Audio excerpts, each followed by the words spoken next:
கோவிந்தா மலையாளத்து மண்ணே வாடா என் கோட்டை கருப்பு வாடா கோட்டை கருப்பு வாடா கோட்டை கருப்பு வாடா அந்த மலையாளத்து மண்ணை விட்டு எம் மதுரை மண்ணில் வந்த தெய்வம் என் அழகு மலகாட்டுக்குள்ள அடியெடுத்து வச்ச சாமி புடிச்சாம கொடுத்து நின்னா வாக்கு போல சொல்லி நிப்பா எலுமிச்ச கடி கொடுத்து கருப்பா எழுந்தோடி காத்துக்கொடு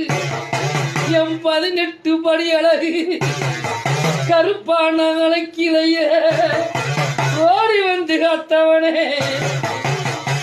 கோவக்கார வந்தரங்கு கருப்பா